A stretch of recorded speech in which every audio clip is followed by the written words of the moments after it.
So guys, welcome back to the channel, and on today's video, today's video is the weekly running and training vlog, where the main purpose of this video is for you to let me know about your week of running. I want to hear about your successes, and I definitely want to hear about those setbacks. Now, I did have a great week of running, but before we get into that, I just want to talk about a tweet that I read. Now, you're probably thinking, Matt, how can you make a video on a tweet? Well, I'm going to provide the link to this tweet, and you will see that it's pretty in-depth. And it was authored by Steve Magness. And I'm sure many of you have heard of Steve Magness. He's an author of several books: Peak Performance, The Passion Paradox, and The Science of Running. Steve is a coach and an exercise physiologist, so when he speaks, us runners, we listen. And the stuff I'm going to go over in this tweet, it's stuff you've heard before, but it was enough of a twist. There was enough stuff that actually made me look at my own running and training that I wanted to share it with you. Guys, the stuff we're going to talk about, this is the basics. These are the fundamentals of running, and it's still gold, absolute gold, and I think you'll be glad that we're talking about it. So the first part of the tweet talks about consistency, and that is the primary thing that is going to make you a better runner. But listen to this, because perhaps if you are a new runner, maybe this is going to not sound ideal, but Steve points out that solid, consistent work stacked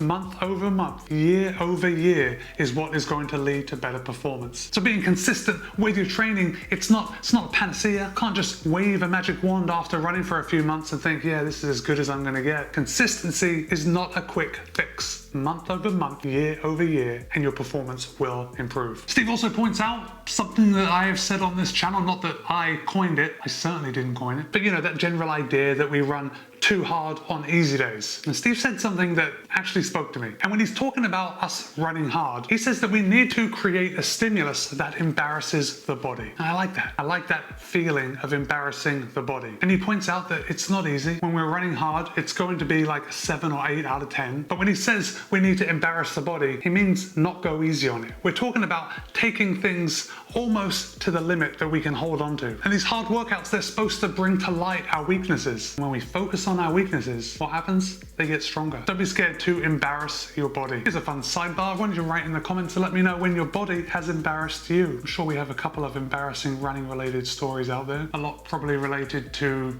bathroom humor, but let's move right on. So Steve points out, and this really spoke to me, Steve points out that most of us, we obsess over what we can measure. And this one spoke to me because I do tend to obsess over things that I can measure. I like going back and I like looking at that data. So right now in front of me, I have my watch with the heart rate monitor on the back.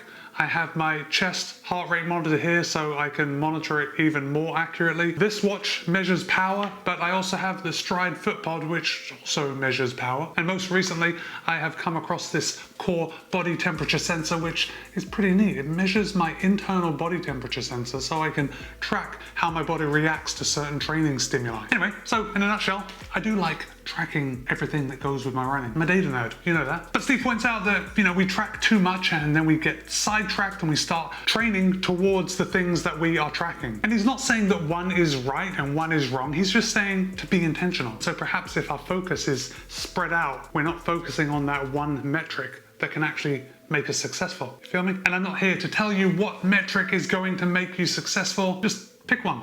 Pick one and run with it. If you're like me, perhaps you could just track everything and then pick and choose after the fact. There you go, that's an option. Okay, now Steve is a coach to elite runners. And elite runners, I'm not gonna talk about you, let's just keep me as the focus of this. And when Steve talks about elite runners and the level of precision needed, this really points out the difference between me and elite runners. Because Steve points out that there is a very detailed level of precision that's needed. And he asked the question, do you know what a 5 minute per mile pace feels like? And my immediate answer is no, I don't know what a 5 minute per mile pace feels like, because on the very few times that I have run a 5 minute per mile pace, it has been for such a brief instance that I haven't actually had time to focus on what I'm feeling at that time. But if I had to guess, it would probably be extreme pain, a soaring heart rate, heavy legs. But I digress. Let's just talk about paces that you and I would run on a regular basis. And Steve says that we need to be able to dial into that pace. We have to know what that pace feels like based on breathing, movement, and effort. Now I know this is why we practice, this is why we go out and we run, so we can run and know what an appropriate pace feels like. I still struggle with that. There are certainly some times when I'll go out and I'm feeling good and I think I'm running a lot slower than I am, and then I look at my watch and I see that I'm running a bit faster than I thought I was. But there are so many variables to consider, stuff like temperature, fatigue, did you sleep enough the night before, are you thirsty, are you dehydrated. All that plays a role. And that's not to make an excuse. We still have to know our bodies and know what our bodies feel like when they're running at certain paces. It's going to make pacing during races 100 times easier. This one struck me the most. And it struck me the most because there have been times when I've been tired, when I've been fatigued, that I've kind of told myself, oh Matt, you're overtraining, doing too much. But Steve points out, and this, I tell you, I hate to keep building it up like this, but it blew my mind. Steve points out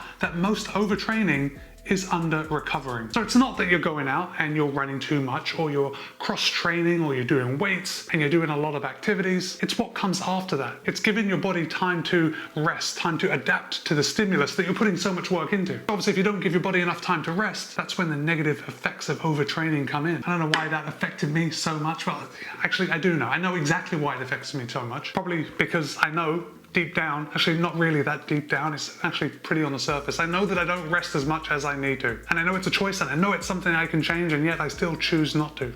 Moving on. Okay, another piece of gold.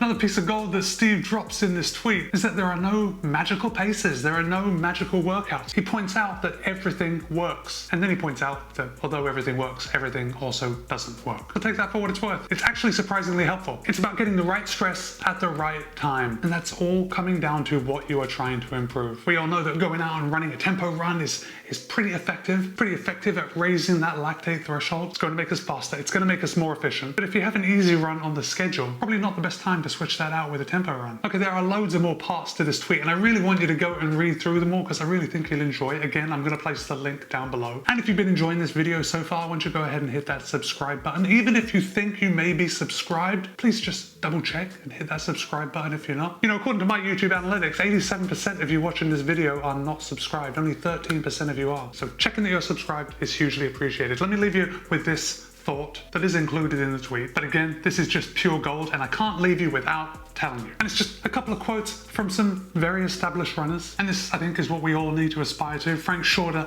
said, 2 hard workouts plus a long run plus as much volume as you can handle. Do that for years. Pretty simple, pretty scary actually, but simple. There is a recipe. There is a recipe that we can follow to get better. Then Michael Joyner famously said, run a lot of miles, some of them very, very fast, and rest once in a while. Doesn't get much simpler than that. And with that, had a pretty good week of running. Started off on Monday with 11 miles, very easy. And of course, as I say every week, I always like to get my week started off very easily. And somebody actually asked me about why I like to get my week started off easy. And it's really for no other reason other than I usually do a harder workout on Tuesday. So in order to save myself for Tuesday's harder work, I like to run easy on Monday. Sometimes I don't, but most of the time I do. So 11 miles, super easy. Followed up on Tuesday with a bit of work. Tuesday, I ran 11.1 miles, but during that 11.1 miles, I threw in 4 1.5 mile repeats with 4 minutes recovery in between. And that was good. Those 1.5 mile repeats are pretty long, but still, I felt really good at the end of it. I felt especially good because I knew that Wednesday was a day off, so I knew that I was going to be able to put in the work and then recover the next day. So as you already know that I took Wednesday off, let's skip right to Thursday, and Thursday was another workout day. This wasn't quite as structured as the Tuesday workout, it was just 9 miles at tempo.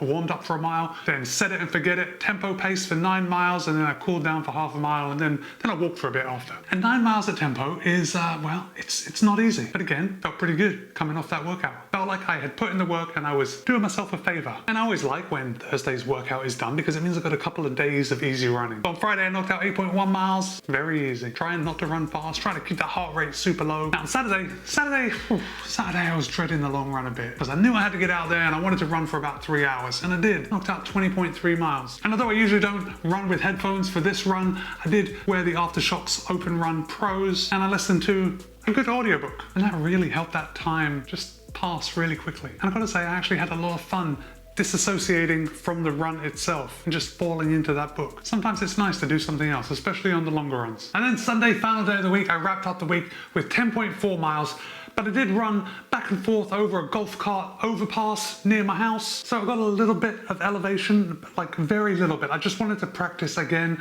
going uphill. And I did that 9 times. Actually, probably wasn't worth the time, but when I get to Boston, I'm going to be able to say that I did put in a few minutes on slight inclines, and hopefully that'll make me feel good about my training. And that run brought my week to a total of 71.49 miles, which is about 115 kilometers, so pretty pleased with that week. I'm definitely feeling it. My legs are feeling a bit tired. I'm feeling a little bit run down, but that's the way it goes towards the end of a training cycle. Guys, don't forget to let me know about your week. I want to hear about those runs, both good and bad. Be kind, be happy, run well. See you in a couple of days.